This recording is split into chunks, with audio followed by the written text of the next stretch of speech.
Hello，大家好，歡迎嚟到本期文化遺產探索節目。咁今日會帶大家去長洲。咁相信好多人對長洲嘅印象呢，仲停留喺海鮮啊、沙灘。但係其實呢個小島已經超過咗3000年嘅歷史文化噶啦。咁今集就會帶大家去睇下長洲嘅歷史文化。Let's go！ 咁第一站呢，我哋就會去古代魚石刻。我哋依家所在嘅位置係喺長洲嘅東灣。喺呢塊普通嘅石頭上面，我哋可以見到3000年前古代先民所製造出嘅石刻，而暫時喺全港共發現咗9處類似嘅石刻，而長洲嘅呢一處係尤為珍貴㗎，因為佢保存咗2組完整嘅圖案。第二站呢，我哋就會去玉虛宮。玉虛宮呢，又稱北帝廟，佢係喺1783年起㗎。佢最引人注目嘅就係佢獨特嘅閩南建築風格，尤其係屋脊上面精美嘅剪刺雕裝飾同埋殿內嘅盤龍石柱，呢啲都係典型嘅潮汕工藝特色。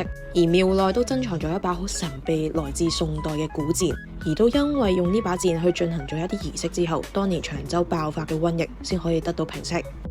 而喺玉虛宮對出嘅球場就係每年舉行太平清醮嘅地方啦。最初嘅太平清醮係為咗祈求消除瘟疫而設立，但係如今已經成為咗香港重要嘅非物質文化遺產。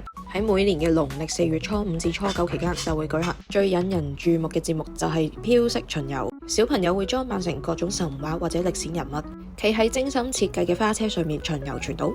而另外嘅搶包山比賽都係最引人注目㗎。參賽者需要徒手攀爬14米高嘅包山，爭奪象徵平安吉祥嘅包，就係平安包啦。而值得一提嘅係，就連島上嘅麥當勞都會推出限定嘅素漢堡。咁第4站我哋就會去長洲戲院。長洲戲院係建於1931年嘅，佢係香港現存最古老嘅戰前戲院之一。而戲院經過活化，已經轉型成為一個多功能嘅文化空間。喺呢度你唔單止可以睇到珍貴嘅老電影文物，仲可以親身參與各種電影放映同埋文化活動㗎。特別嘅係戲院嘅2樓仲保留住1970年代嘅原始放映設備。咁最後我哋就會去張保仔洞。根據歷史記載，張保仔確實喺19世紀初活躍於長洲一帶嘅海域，而呢個洞穴好有可能曾被用於臨時嘅藏身之所。不過提醒大家，洞入面嘅空間狹窄且地面濕滑，參觀時一定要注意安全啦。同埋隔離啲海景都好靚㗎。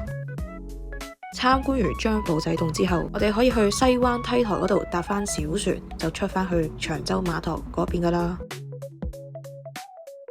其實長洲除咗有好多文化等住大家探索，都有好多美食等住大家探索㗎，快啲去啦！同埋長洲啲景都好靚㗎。